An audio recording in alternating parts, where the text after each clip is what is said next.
안녕하세요. 유튜브 채널 미국 주식 이슈워치입니다. 오늘 저희와 함께 깊이 파고들 주제는요. 최근 시장의 이목을 아주 집중시키고 있는 아메리칸 비트코인과 그리폰 디지털 마이닝의 합병건입니다. 네, 맞습니다. 이게 뭐 단순히 두 회사가 합친다 이런 차원을 넘어서서요. 특히 도널드 트럼프 전 대통령의 아들들이 투자했다는 사실이 알려지면서 더더욱 화제가 되고 있죠. 저희가 이번에 좀 자세히 들여다봤는데 이게 겉으로 보기에는 그냥 합병 같지만 속을 보면요. 비상장사인 아메리칸 비트코인이 나스닥 상장사인 그리폰을 이용해서 사실상 우회 상장을 추진하는 거거든요. 우회 상장이다. 네. 그래서 여러 면에서 참 흥미롭기도 하고 동시에 또 상당한 위험 요소를 안고 있는 그런 거래라고 할 수 있겠습니다. 맞습니다. 그래서 오늘 저희는 이 합병의 그 복잡한 구조부터 좀 차근차근 짚어보고요. 또 관련된 기업들, 그러니까 아메리칸 비트코인과 그리폰, 이 회사들의 속사정은 어떤지, 그리고 이게 기존 주주들에게는 어떤 영향을 미치게 되는지, 뭐 이런 부분들, 나아가서는 투자 관점에서는 이걸 어떻게 봐야 할지 아주 다각도로 깊이 있게 파헤쳐보려고 합니다. 네, 단순히 뭐 발표된 내용만 쭉 나열하는 게 아니라 그 이면에 숨겨진 진짜 의미랄까요? 그런 것까지 좀 같이 짚어봐야 할 것 같아요. 특히나 왜 이 회사들이 전통적인 IPO, 그러니까 기업 공개 방식이 아니라 이른바 고 퍼블릭, 합병이라는 방식을 택했는지 이 부분을 좀 주목해 볼 필요가 있을 것 같아요. 어쩌면 이게 투자자 입장에서 이 거래의 본질을 파악하는데 중요한 열쇠가 될 수도 있지 않을까 싶거든요. 정확합니다. 그 방식을 왜 선택했느냐가 사실 많은 걸 말해주죠. 그게 어떤 실질적인 의미를 갖는지 이해하는 게 중요합니다. 저는 사실 이번 합병이요. 아메리칸 비트코인 입장에서는 어떻게 보면 제도권 시장, 그러니까 나스닥이라는 큰 시장 안에서 성장을 위한 발판을 마련하는 거잖아요. 그리고 투자자들 입장에서도 비트코인이라는 자산에 좀 더 쉽게 접근할 수 있는 새로운 길을 열어준다. 이런 점에서 분명히 긍정적인 측면이 있다고 보거든요. 성장 가능성, 여기에 좀 주목해 볼 만하다는 거죠. 물론 뭐 성장 가능성이라는 측면만 보면 그럴 수도 있겠습니다만 저는 좀 다르게 봅니다. 이 거래 구조 자체가 가진 특수성, 특히나 합병 후에 기존 그리폰 주주들이 겪게 될 그 엄청난 지분 희석 문제, 그리고 아메리칸 비트코인이라는 회사 자체의 재무 정보가 거의 뭐 베일에 쌓여 있다는 점, 이런 것들을 종합적으로 고려해보면요. 이건 정말 매우 신중하게 접근해야 하는 어쩌면 고위험 투기성 거래에 가깝다고 봐야 합니다. 투기성 거래다. 네. 겉으로 보이는 뭐 트럼프 이름값이라든지 비트코인 채굴 사업의 매력, 이런 화려함 뒤에 혹시 숨겨진 함정은 없는지 아주 냉정하게 따져봐야 한다는 거죠. 좋습니다. 그럼 일단 양쪽의 의견을 다 들어봤으니 먼저 이번 합병 거래의 큰 그림부터 좀 구체적으로 살펴보죠. 겉으로 보이는 형태는 비상장사인 아메리칸 비트코인이 나스닥에 상장되어 있는 그리폰 디지털 마이닝, 티커가 GRYP죠. 이 회사를 인수하는 것처럼 보입니다. 네, 서류상으로는 그렇죠. 그리고 합병이 완료되면 통합되는 회사의 이름은 아메리칸 비트코인을 그대로 쓰고요. 나스닥에서는 ABTC라는 새로운 티커로 거래될 예정이다. 뭐 이렇게 알려져 있습니다. 목표 시점은 9월 초로 잡고 있다고 하고요. 네. 그런데 방금 인수하는 것처럼 보인다고 하셨잖아요. 그 표현이 아주 정확합니다. 왜냐하면 실상을 들여다보면 이건 인수가 아니거든요. 아, 인수가 아니다. 그럼 뭔가요? 이건 사실상 그 아메리칸 비트코인이라는 비상장사가 그리폰이라는 상장사의 껍데기, 그러니까 다른 건 다 필요 없고 오직 나스닥 상장 지위만을 이용해서 시장에 진입하려는 명백한 우회 상장, 조금 더 전문적인 용어로는 역합병, 리버스 머저라고 봐야 합니다. 역합병? 그 근거가 뭔가요? 왜 그렇게 단정적으로 보시는 거죠? 그건 합병 후의 소유권 구조, 즉 지분율을 보면 아주 명확해집니다. 합병 계약 내용을 보면요. 합병이 완료된 후에 새로 만들어지는 통합회사, 즉 아메리칸 비트코인 ABTC의 지분을 누가 얼마나 가져가느냐, 이걸 보면 되는데 기존 아메리칸 비트코인의 주주들이 통합회사의 지분을 무려 98%를 가져갑니다. 네, 98%요? 네, 98%입니다. 반면에 합병 전부터 그리폰 주식을 가지고 있던 기존 그리폰 주주들은요. 합병 후에 이 새로운 회사의 지분을 단 2%만 갖게 됩니다. 와, 98대 1라니. 아니, 이건 뭐 거의 일방적인데요. 비율이 너무 충격적입니다. 이게 말이 되나요? 그럼 예를 들어서 제가 합병 전에 그리폰 주식 100주를 가지고 있었다면 합병 후에는 새 회사 주식 기준으로 딱 2주만큼의 가치만 인정받게 된다 이런 뜻인가요? 네, 정확히 바로 그겁니다. 산술적으로는 그렇죠. 그러니까 기존 그리폰 주주들이 가지고 있던 주식의 가치가 합병 과정에서 거의 98%가 증발해버리는 셈입니다. 이건 뭘 의미하냐면요. 합병 과정에서 기존 그리폰이라는 회사의 기업 가치는 거의 제로, 0에 가깝게 평가되었다는 뜻입니다. 아, 그리폰의 가치가 거의 0으로 평가됐다. 네, 오로지 그리폰이 가지고 있는 나스닥 상장 자격증, 딱 이것만 보고 아메리칸 비트코인이 합병을 추진하는 형태라고 볼 수밖에 없는 거죠. 결국 핵심은 이거예요. 아메리칸 비트코인은 현금 한 푼 안 들이고 거의 가치가 없다고 평가된 그리폰 주식을 이용해서 나스닥 상장이라는 목표를 달성하는 것이고 그 대가는 고스란히 기존 그리폰 주주들이 치르게 되는 구조다. 이렇게 정리할 수 있습니다. 정말 충격적인 구조네요. 아니 근데 왜 이렇게 복잡하고 어떻게 보면 좀 논란의 소지가 많은 방식을 택했을까요? 그냥 전통적인 IPO 절차를 밟는 게 더 깔끔하지 않았을까요? 뭔가 이점이 있었을까요? 물론 아메리칸 비트코인 측 입장에서 보자면 상장 과정을 더 빠르고 또 효율적으로 진행하려는 전략적인 판단이다. 이렇게 설명할 수 있겠죠. 실제로 아메리칸 비트코인의 모회사 격인 헛8이라고 있거든요. 이 회사의 CEO도 과거의 인터뷰에서 IPO보다는 이런 방식, 그러니까 이미 상장된 회사를 통한 방식이 자금 조달 측면에서 더 유리할 수 있다. 이런 식의 언급을 한 적이 있습니다. 아무래도 IPO는 시간도 오래 걸리고 시장 상황에 따라 불확실성도 크니까요. 그걸 줄이려는 의도겠죠. 그리고 혹시 최근 몇 년간 좀 유행했던 소위 스펙, 기업 인수 목적 회사와의 합병 방식이 가진 단점들을 피하려는 의도도 있지 않았을까요? 스펙 합병도 상장은 빠르지만 뭐랄까 좀 규제 문제라든지 합병 후 주가 변동성 문제라든지 이런저런 잡음이 많았잖아요. 아, 네. 그것도 아주 중요한 포인트입니다. 그런 측면도 분명히 있습니다. 스펙 합병 절차 자체가 가지는 복잡성도 있고 또 최근에는 규제 당국, 특히 SEC가 스펙 합병에 대한 감시를 굉장히 강화하는 추세거든요. 이런 규제 불확실성을 피하고 이미 상장되어서 규제 프레임워크가 갖춰진 회사를 인수함으로써 좀 더 예측 가능하게 상장을 진행하려는 전략이라고 볼 수 있죠. 확실히 그런 이점은 있겠네요. 시간 단축, 비용 절감, 규제 회피. 네, 하지만 이 방식 역시 공짜는 아닙니다. 아메리칸 비트코인은 그리폰이라는 회사를 인수하는 대가로 그리폰이 기존에 가지고 있던 모든 것, 특히 숨겨진 부채나 해결되지 않은 법적 문제, 그리고 기존 주주 기반까지 그대로 떠안아야 합니다. 이런 부담이 있기 때문에 아마 합병 후 지분 구조가 98대 2라는 그런 극단적인 형태로 결정된 것으로 보입니다. 그리폰의 기존 주주들에게는 거의 아무것도 주지 않으면서 상장 껍데기와 함께 부채까지 넘겨받는 그런 계산이 깔려 있는 거죠. 그렇군요. 그러니까 단순히 효율성만 추구한 게 아니라 그리폰의 부실 문제와 기존 주주 처리 문제까지 감안된 결과가 98대 2라는 비율로 나타났다. 이렇게 이해하면 되겠네요. 합병 구조의 이면에는 정말 복잡한 계산들이 깔려 있었군요. 자, 그럼 이제 이 거래의 실질적인 주인공이라고 할 수 있는 아메리칸 비트코인이라는 회사 자체에 대해서 좀 더 자세히 들여다보죠.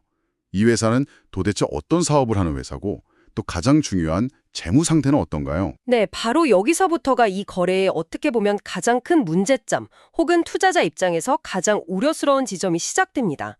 바로 정보의 부재입니다. 정보의 부재요. 네. 아메리칸 비트코인은 지금까지 비상장 기업이었기 때문에 회사의 구체적인 과거 재무 성과, 예를 들면 매출이 얼마였고 순이익은 났는지, 손실이 났다면 얼마나 났는지, 이런 가장 기본적인 수익성 정보가 거의 공개된 적이 없습니다.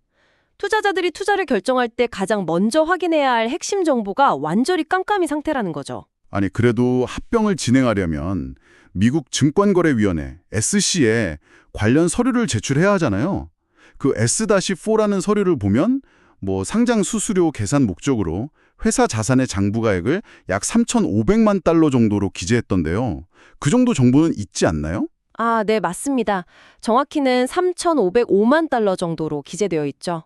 하지만 이건 말 그대로 회계 장부상의 가치, 즉 북밸류일 뿐입니다. 실제 시장 가치, 마켓 밸류와는 엄청난 차이가 있을 수 있습니다. 특히 이런 합병 과정에서는 규제 목적상 형식적으로 계산된 숫자에 불과할 가능성이 매우 높아요. 이 숫자만 보고 이 회사 자산이 3,500만 달러구나 이렇게 판단해서는 절대 안 됩니다. 이건 정말 아무 의미 없는 숫자일 수 있어요. 그럼 그 장부가액 말고는 참고할 만한 재무 데이터가 전혀 없는 건가요? 매출이나 이익 같은 건요? 네, 적어도 저희가 접근할 수 있는 공개된 정보 중에서는 그렇습니다. S-4 서류에도 미래 예측치나 사업 계획에 대한 설명은 있지만 과거 실적에 대한 구체적인 재무제표는 포함되어 있지 않습니다. 이게 왜 문제냐면 투자자들은 이 회사가 실제로 돈을 벌 능력이 있는지, 있다면 얼마나 벌 수 있는지, 또 비트코인 채굴이라는 사업의 특성상 운용 비용 구조는 효율적인지 이런 걸 전혀 모르는 상태에서 투자를 결정해야 한다는 겁니다. 와, 그럼 투자자들은 도대체 뭘 보고 이 회사의 가치를 평가하고 투자를 결정해야 하는 걸까요? 재무 데이터가 없으면 뭘 믿어야 하죠? 그렇죠. 그러니까 결국 현재로서는 회사가 제시하는 미래 청산지와 자금 조달 능력, 그리고 유명 투자자들의 후광 효과, 여기에 의존할 수밖에 없는 구조입니다. 아메리칸 비트코인이 내세우는 목표는 아주 거창합니다. 비트코인을 채굴하고 동시에 채굴한 비트코인을 팔지 않고 계속 보유함으로써 세계 최대 규모의 순수 비트코인 채굴 기업 퓨어플레이 비트코인 마이너가 되겠다는 거죠. 비트코인 그 자체에 투자하는 것과 유사한 효과를 주식시장을 통해 제공하겠다는 야심찬 계획입니다. 목표는 상당히 매력적으로 들리긴 하네요. 비트코인 가격 상승에 직접적으로 연동되는 주식이라. 그리고 자본 조달 능력 면에서는 나름대로 성과로 보여준 것 아닌가요? 아까 잠깐 언급하셨던 모회사 헛8이 6만 1,000개나 되는 최신 채굴기랑 11개의 데이터 센터를 현물 출자 형태로 제공하면서 지분 80%를 확보했고, 또 윙클보스 쌍둥이 같은 유명인들이 참여한 사모 펀딩에서는 목표했던 금액을 초과해서 2억 2천만 달러를 유치했다고 하던데요. 이 정도면 시장의 기대감이 꽤 높다는 신호로 해석할 수도 있지 않을까요? 네, 자금 조달 자체만 놓고 보면 분명 성공적으로 보일 수 있습니다. 2억 2천만 달러면 적은 돈이 아니죠. 그리고 허댓의 지원도 든든해 보이고요. 하지만 다시 한번 강조하지만 그 돈으로 뭘 했는지, 과거에 실제로 돈을 벌었는지, 아니면 계속 손실만 보고 있었는지, 운영 비용 구조는 어떤지, 이런 가장 기본적인 재무 정보가 전혀 없다는 사실은 변하지 않습니다. 투자자들은 오직 미래에 잘 될 것이다라는 막연한 기대감과 트럼프 아들들이 투자했다, 허댓이 밀어준다, 윙클보스도 투자했다 같은 유명 투자자들의 이름값만 보고 판단해야 하는 매우 위험한 상황이라는 거죠. 이건 거의 묻지마 투자를 해야 하는 상황에 가깝다고 봅니다. 이런 극심한 재무적 불투명성은 정말 엄청난 투자 위험 요인입니다. 그렇군요.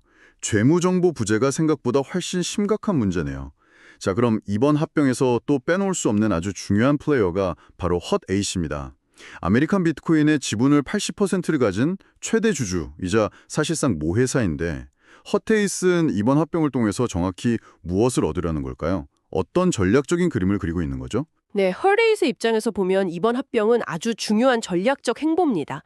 쉽게 말해 자신들이 키운 비트코인 채굴 전문자 회사, 즉 아메리칸 비트코인을 성공적으로 분사시켜서 나스닥에 상장시키는 과정이라고 볼 수 있습니다. 아, 분사 상장? 네.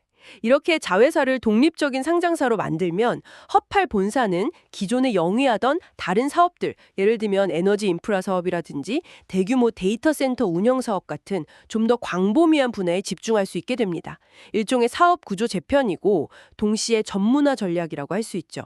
각 사업 부문의 전문성을 높여서 기업 가치를 극대화하려는 계산입니다. 아, 그러니까 비트코인 채굴은 아메리칸 비트코인에 맡기고 헛팔 본사는 좀 더 큰 그림, 인프라 사업 쪽에 집중하겠다. 이런 전략이군요. 상당히 영리한 움직임으로 볼 수도 있겠네요. 그런데요, 아까 지분 구조 얘기할 때 나왔지만 합병 후에 핫텟이랑 트럼프 일가가 합쳐서 세 회사의 지분을 거의 98% 가까이 장악하게 되는 구조잖아요. 이게 소수에게 너무 많은 힘이 쏠리는 것 같아서 좀 우려스러운데요. 지배구조 측면에서 문제는 없을까요? 네, 바로 그 점이 또 다른 심각한 리스크를 야기합니다. 정확하게 지적하셨습니다. 여기서 아주 중요한 지배구조 리스크, 그리고 유동성 리스크가 발생합니다. 소수의 특정 내부자들, 그러니까 HPE트와 트럼프 일가 등이 통합회사의 압도적인 지분을 보유하게 되면요. 합병 후에 시장에 실제로 유통될 수 있는 주식의 수, 이걸 우리가 보통 유통주식 수, 퍼블릭 플로트이라고 부르는데 이 유통주식 수가 매우 적어질 가능성이 높습니다. 유통주식 수가 적다. 되게 구체적으로 어떤 문제를 일으킬 수 있는 건가요? 크게 두 가지 심각한 문제가 발생할 수 있습니다. 첫째는 주가의 극심한 변동성입니다. 시장에 풀린 물량 자체가 적기 때문에 비교적 적은 규모의 매수나 매도 주문만으로도 주가가 아주 급격하게 오르거나 내릴 수 있습니다. 작은 파도에도 배가 크게 흔들리는 것과 같은 이치죠. 이런 주식은 투자하기가 굉장히 불안정합니다. 아, 변동성이 엄청 커질 수 있다. 네. 그리고 둘째는 향후 발생할 수 있는 잠재적인 매물 압력, 즉 오버행 이슈입니다.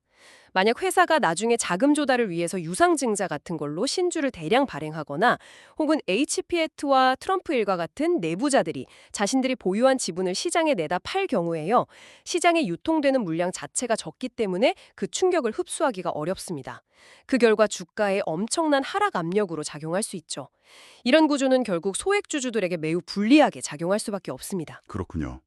그러니까 소액주주 입장에서는 평소에는 거래량 부족으로 인한 극심한 변동성에 시달릴 수 있고 또 언젠가 터질지 모르는 대규모 내부자 매물 폭탄에 대한 불안감까지 안고 가야 하는 그런 이중고를 겪을 수 있다는 말씀이시네요.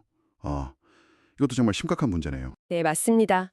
지배구조와 유동성 리스크는 절대 가볍게 볼 문제가 아닙니다. 자, 그럼 이제 합병의 또 다른 축이죠. 어떻게 보면 이번 합병의 희생양처럼 보이는 그리폰 디지털 마이닝 GREYP. 이 회사와 기존 주주들의 상황, 그리고 시장 반응은 어땠는지 좀 더 자세히 살펴보겠습니다. 앞서서 98대 2라는 충격적인 지분 희석 비율을 말씀하셨는데 정말 그리폰 주주들 입장에서는 심각한 상황인 것 같군요. 네, 심각하다는 말로는 부족하죠. 기존 그리폰 주주들에게 이번 합병은 거의 재앙에 가깝다고 표현하는 게 맞을 것 같습니다. 물론 형식적으로는 주식 대 주식 교환 방식으로 새로운 아메리칸 비트코인, ABTC 주식을 받게 되긴 합니다. 하지만 그 결과 자신의 지분율이 기존 100%에서 고작 2%로 희석된다는 것은 사실상 기존에 투자했던 가치가 거의 다 사라진다는 의미와 같습니다. 그런데 여기서 아이러니한 점은 이렇게 주주들에게 일방적으로 불리한 조건임에도 불구하고 그리폰 이사회는 만장일치로 이번 합병에 찬성하고 주주들에게도 찬성표를 던지라고 권고했다는 사실입니다. 아니, 보통 이사회는 주주들이 이익을 대변해야 하는 거 아닌가요? 어떻게 이렇게까지 불리한 조건의 합병안에 만장일치로 찬성할 수가 있었을까요? 혹시 다른 선택지가 전혀 없었던 걸까요? 뭔가 이면 계약이라도 있었던 걸까요? 이면 계약까지는 알 수 없지만 그 배경을 이해하려면 그리포니아는 회사 자체의 재무 상태를 봐야 합니다. 그야말로 처참한 수준이거든요. 저희가 확인한 가장 최근 실적인 2025년 2분기 재무제표를 보면요. 분기 매출이 고작 140만 달러입니다. 그런데 순손실은 무려 530만 달러에 달해요. 버는 돈보다 까먹는 돈이 훨씬 많은 거죠. 아, 매출 140만 달러에 손실 530만 달러. 네. 근데 더 심각한 건 재무상태표, 즉 자산과 부채 현황입니다. 2분기 말 기준으로 총 자산은 620만 달러인데 총 부채는 1,720만 달러입니다. 가지고 있는 자산보다 갚아야 할 빚이 거의 3배 가까이 많은 겁니다. 이건 완전 자본상식 상태에 가깝다고 봐야죠. 이런 상태로는 회사가 스스로 살아남기가 거의 불가능한 지경이었던 겁니다. 파산 직전이었다고 봐도 무방할 정도죠. 아, 상황이 그 정도로 심각했군요. 매출은 거의 없고 빚은 자산보다 3배나 많고. 그렇다면 이사회의 결정이 어느 정도 이해가 가기도 하네요. 어떻게든 회사가 파산해서 아예 모든 것을 다 잃고 휴지 조각이 되는 것보다는 비록 2%라는 아주 적은 지분일지라도 그래도 뭔가 성장 가능성이 있다고 하는 새로운 회사의 주주가 되는 것이 그나마 차악의 선택, 최선은 아니더라도 차악의 선택이었을 수 있겠다. 이런 판단을 했을 수도 있겠네요. 네, 그렇게 해석하는 것이 가장 합리적일 것 같습니다. 이사회 입장에서는 정말 어려운 상황 속에서 주주 가치를 그야말로 조금이라도 보존하기 위한 고육지책이었을 가능성이 높습니다. 그래서 합병 발표 직후에 그리폰 주가가 하루 만에 285%나 폭등했던 현상도 이런 맥락에서 이해해야 합니다. 이건 그리폰 회사의 내재 가치가 갑자기 좋아져서 오른 게 아니라 아메리칸 비트코인과의 합병이라는 이벤트 자체에 대한 시장의 투기적인 기대감이 극단적으로 반영된 결과라고 봐야죠. 망할 회사가 뭔가 새롭게 태어난다더라 하는 기대감 말입니다. 그렇군요. 주가 폭등도 결국 펀더멘털 개선이 아니라 이벤트에 대한 투기적 반응이었다. 자, 그러면 이런 소위 이벤트성 주식이나 밈 주식, 밈 스탁들은 온라인 커뮤니티, 특히 레딧 같은 곳에서 굉장히 활발하게 논의되곤 하잖아요. 이번 그리폰 GRYP 합병권에 대한 반응은 좀 어땠나요? 개인 투자자들의 관심이 뜨거웠나요? 그 점이 좀 흥미로운 부분인데요. 보통 이런 비트코인 채굴 관련 주식들, 예를 들면 마라톤 디지털이나 라이어 플랫폼즈 같은 회사들은 레딧의 월스트리트 배츠 같은 커뮤니티에서 엄청난 관심을 받고 격렬한 토론이 벌어지거든요. 그런데 이번 그리폰 합병권에 대해서는 저희가 레딧을 포함한 여러 온라인 커뮤니티를 살펴본 결과 의외로 그렇게 광범위한 논의나 어떤 통일된 의견 같은 것을 찾아보기가 어려웠습니다. 아, 그래요. 의외네요. 네, 관련 검색 결과도 상당히 단편적이었고요.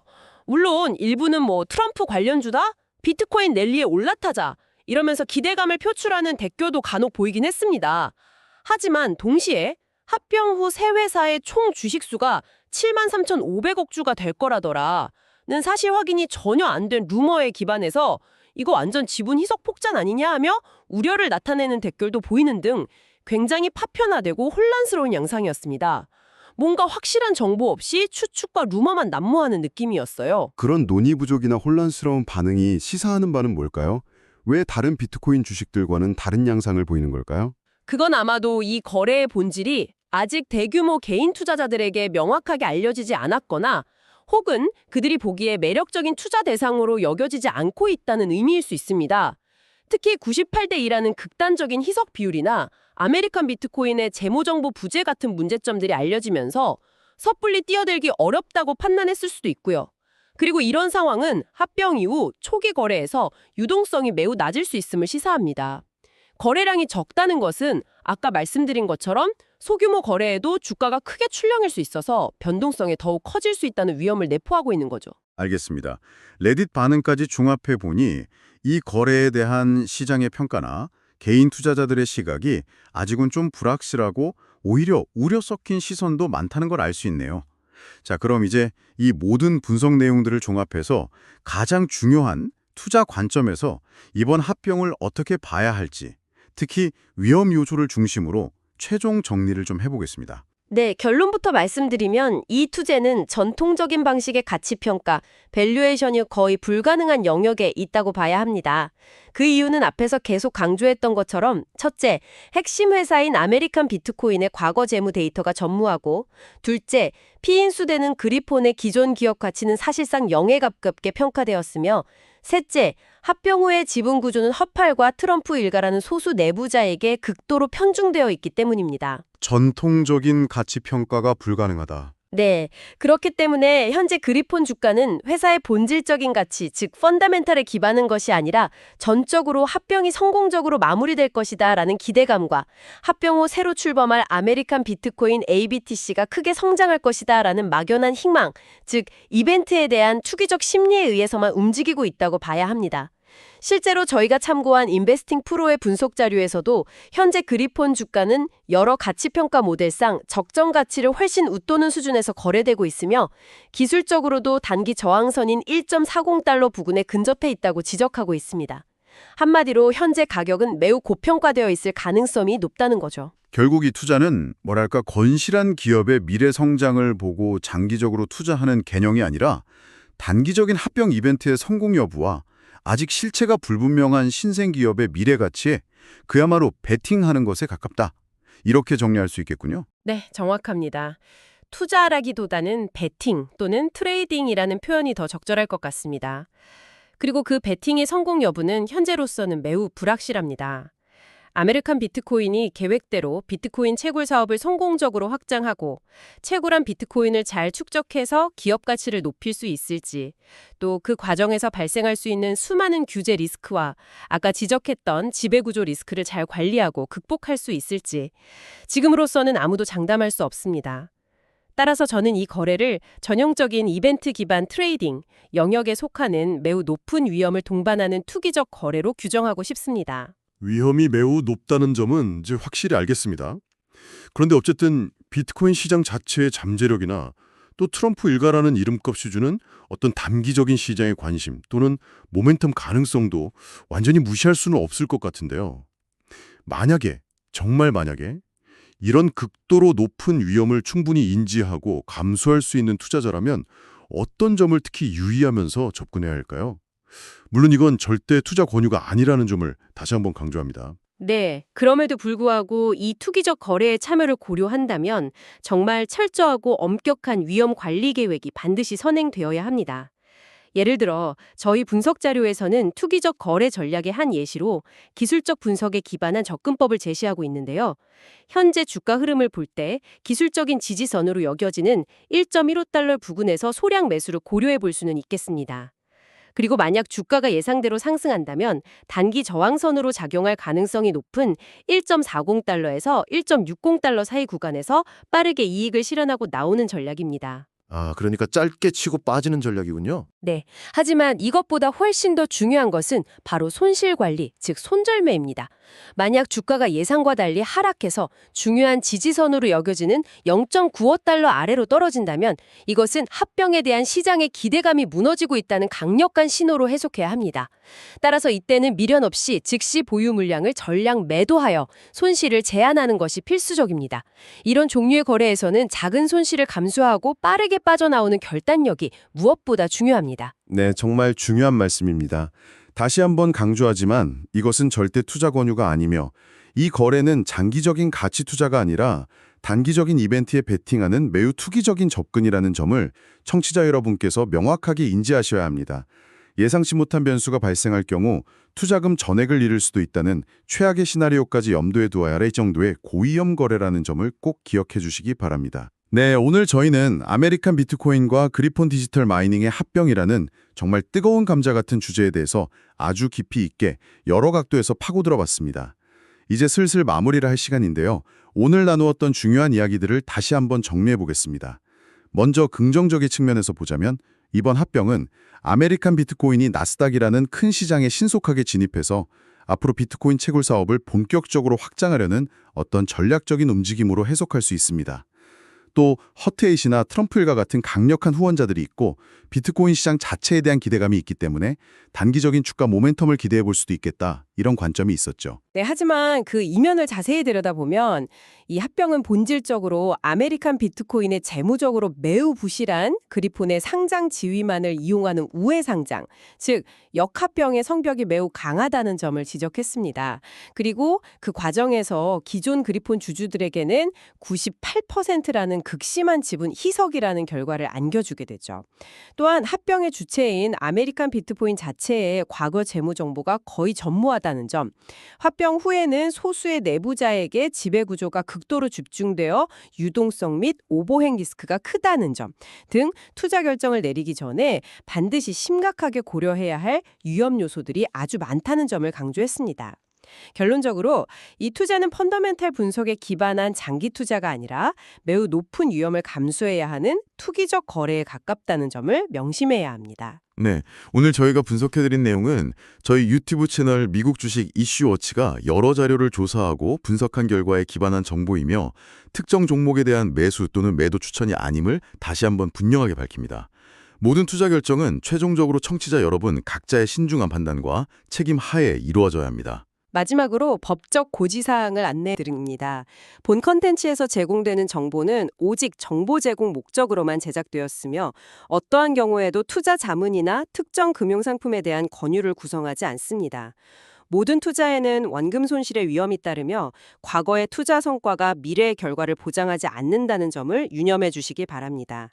또한 본 컨텐츠를 제작하는 과정에서 일부 정보는 AI 기술의 도움을 받았을 수 있으며 그 과정에서 부정확하거나 최신 정보가 반영되지 않은 내용이 포함될 수도 있습니다. 따라서 실제 투자 결정을 내리시기 전에는 반드시 추가적인 검증 과정을 거치시기를 바랍니다. 최종적인 투자 결정과 그 결과에 대한 모든 책임은 투자자 본인에게 있습니다.